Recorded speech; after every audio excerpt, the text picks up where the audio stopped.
Solidun so he can explain to us exactly what happened in Abra this morning. Thank you, Mr. President. At exactly 8:43 this morning, a magnitude 7.0, initially rated at 7.3, occurred in Abra. And the depth of the earthquake was 17 kilometers, so not so deep, shallow. And because of the magnitude of the earthquake, we consider it as a major earthquake. Anything greater than 7 is a major earthquake, and we would expect significant effects of this event. First, on the reported strength of the shaking, so far, the maximum intensity reported to us would be intensity 7 in Bocloc and Manabo, Abra, and this would be manifested by damages to houses and buildings and landslide, especially in the mountainous region. We also noticed intensity 6 in Vigan and other towns of Ilocos Sur like Sinait, Bantay, San Esteban, and in Nalawak, Pangasinan, and even Baguio City, and that would be nearby La Trinidad. The reason why there was significant damage in Vigan is that the foundation of the city is essentially sandy because of the big river that would flood the area from time to time. So there was amplification of the shaking, and many of the churches and historical buildings were damaged. Now, landslides are a problem, especially not only for earthquakes but during rain. So we have to make sure that areas that are affected by landslide and starting or incipient landslide should be avoided.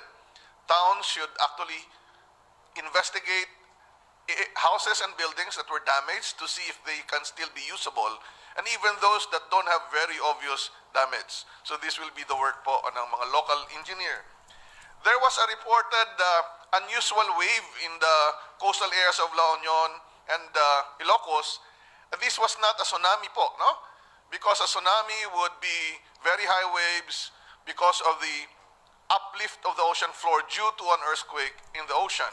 What happened was there was shaking of the island, and the water, coastal water, was shaken, so there was a minor seawater oscillation. Some of the waters actually entered some of the river. Mr. President, yun lang po report natin. All right, so that is the initial report from PhilVox on what has happened. Siguro next I will ask Secretary, unahin natin ang DILG because I want to hear also, hindi ko pa narinig ang mga report na galing sa mga local government at saka sa mga pulis natin.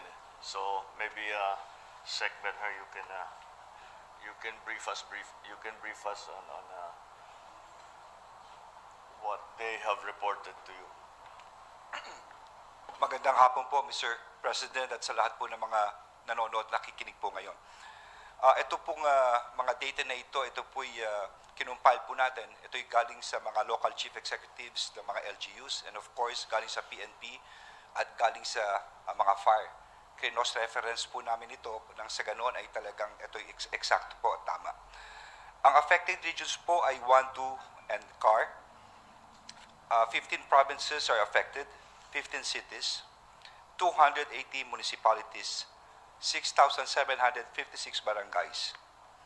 Ang initial reports po are there are road closures in some parts of Abra, power interruptions in Abra and Benguet, intermittent communication lines in Region 1, landslide in some parts of CAR, minor damages in other regions. Ito po ang initial report sa CAR. 29 municipal roads were damaged. 3 bridges in Abra are also reported to have been damaged. 173 buildings, both private and government, were also damaged. 58 reported landslides, most of which occurred in Abra, with 31 reported landslides. 60 injured. And so far po, 4 po ang nabalita ang nasawian ng buhay, 4 deaths. Of these 4, 2 are in Benguet, 1 each in Abra, and Mountain. 2 in Benguet, 1 in Abra. No? Yung sa Mountain Province po, ang cause niyan, pagguho ng lupa. Pagguho po, opo. Sir, if I might also add, Mr. President, no, para lang, sandali lang po, para lang pong maano po natin, ito lang po.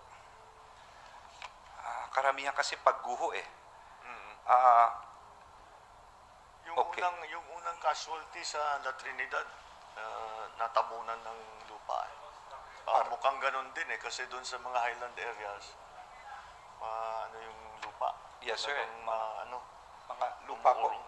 Sir, i-breakdown ko lang po, ano. So, lumalabas sa Abra ay 3 tulay, 3 bridges.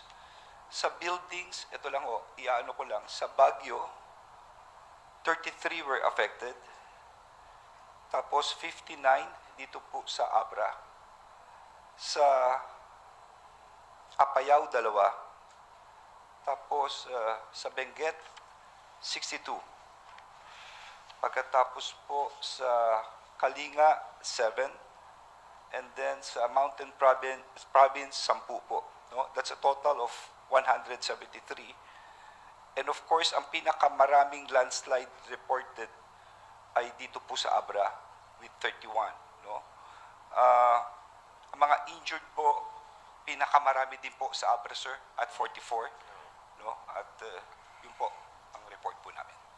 Nakadeploy po ang mga kapulisyahan at mga bombero po at ang mga disaster-risk na mga LGUs po sa mga lugar na ito.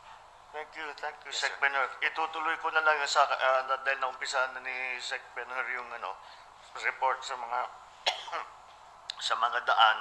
I've also received a initial report from the Department of Public Works and Highways on the condition of the roads in and out of the area, national roads especially.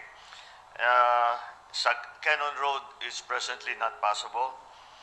Yung Palispis area ng Marcos Highway is not passable. The Benguet Vizcaya Road as of now is